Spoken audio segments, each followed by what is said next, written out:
Alright,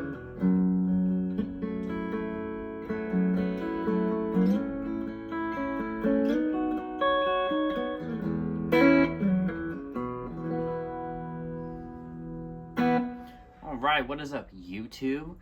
It's Tim Avon here, and I've got a little CAGED system video for you that I wanted to do today. I'm really just going to do intro to CAGED system. This is for anybody that's looking for the very first step, what to learn, what is it, where does it come from, and what can you kind of do with it, right? So the CAGED system, C-A-G-E-D, stands for the chord shapes, and there's 5 of those main ones, and they each relate to the open cowboy chords that you probably know. So C, A, G, E, and D. And we're doing all major today. So what it is those 5 shapes turned into essentially bar chords that you can move up the fretboard.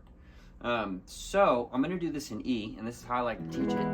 So we're going to play E in all 5 of the CAGED shapes. And these shapes are really good to know. This is going to open up the fretboard for you a ton. You're going to know a lot more about where you're at on the fretboard, where to end your phrases based on these chord tones, you know? So a major chord is made up of the 1, major third, and the 5, right? That gives us just a major triad. So each shape, the CAGED system, it follows C-A-G-E-D in that order. So if you get lost, you can just spell out CAGED and know where it is. So we're going to do this in E, and we're starting with an E chord in E shape. So we're starting in CAGED, C-A-G-E. We're starting on E.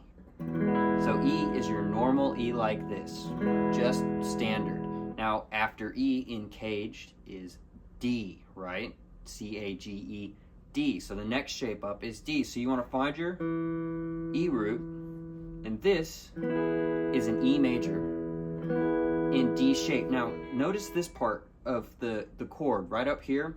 I got that little triangle. Now look, if I slide that down, normally you'd play a D like this, but let's play these chords down here open without your first finger, because you're going to use that to bar as you go up. So this, see how this is a D shape? Now my pinky's under the root and the open D string is the root. So if I move all that up, now my pinky is under an E note, and then I put this down because there's no bar anymore, so it's not open. So I put this down, and now that's a D-shaped E chord, right? Does that make sense? D-shaped E chord. So CAGED, C-A-G, we did E, we did D. Now it starts over, so it's C. So we're going to do a C-shaped E chord. So how do we figure that out? Well, let's play our open C down here like this that you'd normally play, but let's not use our first finger. So when we go up, we can bar. So we're going to play that with our pinky like this. Now the root's under your pinky right here and under your middle finger here on the B string. So to make an E, a C-shaped E major chord, here slide your pinky up to an E note. Then you're going to put the same 3 fingers down and bar where the nut would have been. See, your pointer finger when you go up in the CAGED shape is doing the work that the nut's doing for these open chords, right? So you take that whole shape and move it up, and then we're going to bar those 2 that would have been open, and you get a C-shaped E major chord. So we did E in E shape, E in D shape, E in C shape. So C-A, CAGED, A is next. So let's do the same thing. We come down here, and lots of times I play an A like this when it's a bar chord, but for this example, let's use our 3 fingers. So, because you might bar it, I do that a lot, but let's use 3 fingers. So if we don't use our pointer finger, there's our A. The root is on the open A string, so we're just going to slide this all the way up and find the root on the E string, which is the same root as our C shape. Now we're up on the E string, and it's just a little A chord up. You know, I like to bar it, and that is E major in A shape. Now the next one, G shape, it's good to recognize the whole shape, but I seldom play the whole shape, you know, and that goes for all of these. A lot of times you're picking little pieces of the shape, and I'll make another video of getting into the triads in each shape, because like this C-shaped chord, there's a triad here, there's a triad here, there's a triad here, and there's a triad here. Which I'll break that down in another video, but for now we're on A shape, so we've done E and E shape, E and D shape, E and C shape, E and A shape, and now up to E and G shape. Now if I was going to do the whole thing, it'd look like this, which I promise you'll never play this shape. That's hard to finger too, so come down here, there's our G, it's the same thing, our root's under the 3rd finger on the 6th fret, so we slide that all the way up here. Now this shape, most of the time, is used, honestly, when you're doing the more Hendrix type of thing with the 3rd on the bottom. So you can go from A shape, that type of thing, right? So we're going from playing out of A shape, now I'm up in G shape. G shape is also that classic major minor pentatonic position you're in, so.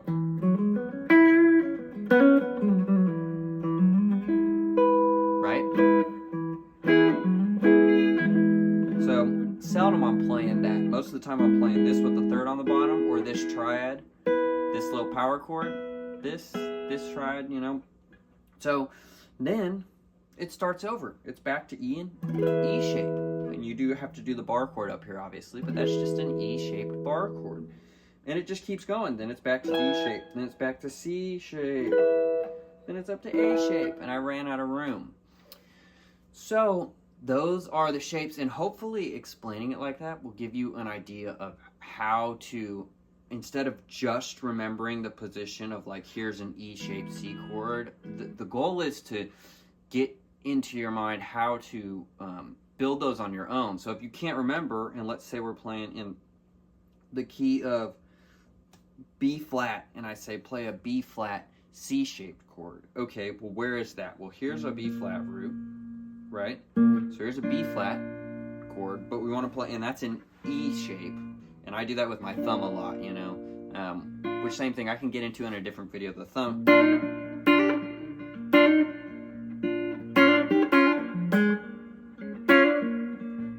that shape's great for a ton of stuff, but that's not what we're talking about. Okay, so here's our E shape,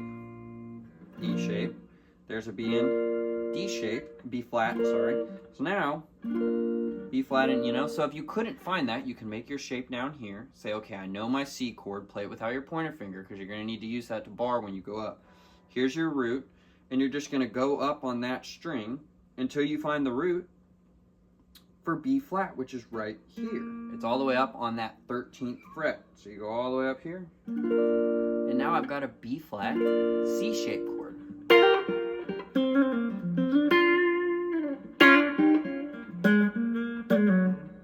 If I played it right? It'd be. So this is so good to know. It's really valuable and really important, and I don't think anybody that's past a certain level of guitar doesn't know this. They might call it something different, but these are the 5 main shapes. And as you learn and progress more, you'll be able to start moving through these shapes quicker. You'll start learning, a good thing to learn is the intervals that you're playing in each shape. So every shape I'm playing, every time I know what intervals are under my finger. So if I'm playing this, and this is a good thing to practice, it takes some time. You know, first you want to get the shapes down, but then you want to start thinking about the intervals. So if I play this, and I play my E major scale off of the root,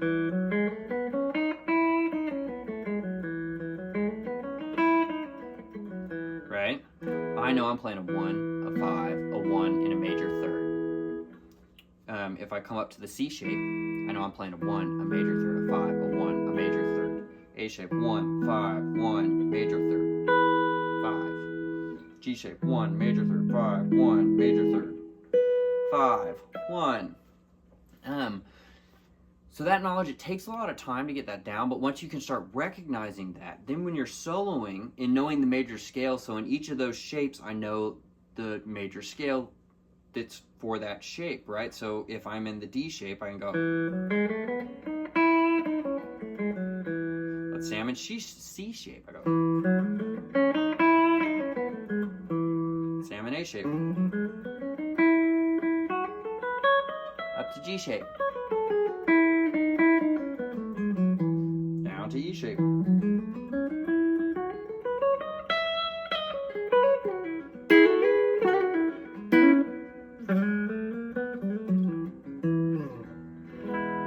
So see even there how I just started doing some licks and stuff. All of that, I'm thinking about the shape. I'm thinking about the intervals I'm playing. I know my major scale throughout it, and the pentatonic stuff throughout it. And this takes a lot of time. You know, this has taken me like years, and I'm still working on it every day. There's a lot of people that are way better at this than me. But I like how I think about it, and I think it's a great way to start, of just taking that E chord and going through all of them. And it really opens up so much. That's why, like, with that knowledge is why I can drone an open E, and I can play an E major all up the neck and end my phrases on one of those chord tones. When you're trying to solo and phrase, if you're playing over E major, you want to spend most of your time ending your phrase on that one, the fifth, or the major third, you know? If I'm playing an E major and I'm always ending my phrase on, that's a sound, but you know, that's not as good as going.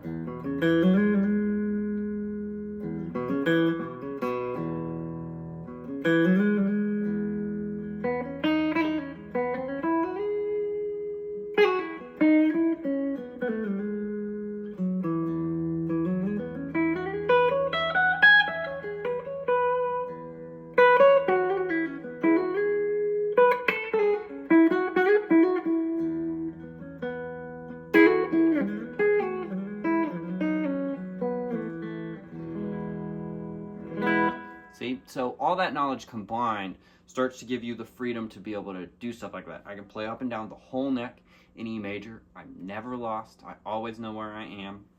And the initial cage shapes are a jumping off point into that. Then it's getting familiar with your major scale and the arpeggios. And then just like, you know, a great way to practice that is, let's say you're just grooving over E and you're working out of the C shape. Play around in the C shape and try and end your phrases on one of these notes. You know, so if I'm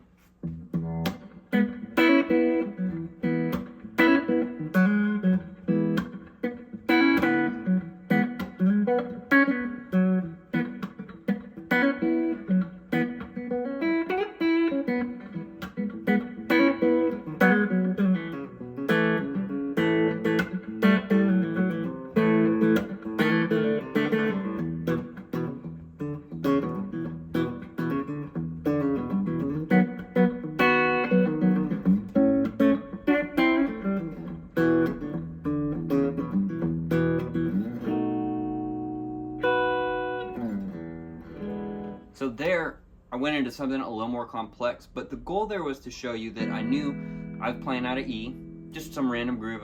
I turned into a blues, as it always does, but playing out of E and C shape. Then I went down to A and A shape. When I went up to the B, I went up to B, the 5 chord, in that G shape. There's our whole G shape. I went up to A in E shape.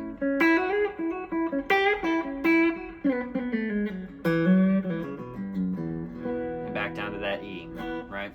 So I hope that helps you guys, and it starts getting you on a path of learning just that initial stuff, the initial chord shapes we talked about, and kind of seeing where that knowledge will lead you if you just spend time practicing it, working on it, thinking about it. And eventually, if you spend enough time sitting and thinking about it and playing it, thinking about it, you'll really start to just not have to think about it, you know? So there is more, right? It starts turning into, at the end there, I was adding more blues notes. I was doing more dominant 7th chord stuff because I was getting into a blues. And I can talk about that, playing more with the flat 7, mixing the major minor 3rd, in some other videos. But I have a pretty consistent little posting on TikTok, and I've been making TikTok videos for a while. So if you made it this far in the video, I'm just going to give you a little background. And I've just decided that I want to start getting more into the YouTube, a little bit more long form, looks a little bit better. I don't have any crazy setup, but it's not about the setup. It's about what's happening here, you know. It really is just all about this stuff, you know. It doesn't matter how good it looks. So use your ear, look at what I was playing, think about that stuff, and if you guys like this, write a comment. shoot a comment. This is going to be my first actual teaching YouTube video. I do a bunch of this on TikTok, but I really like doing it. I really like talking about it. It helps me learn. It helps other people learn. I like growing the community. So I'm looking forward to putting more of these out. If you guys got a specific question or something you want me to talk about, if I can talk about it or if I know about it, I will. So write a comment. Do the like and subscribe thing, right? But until next time, peace.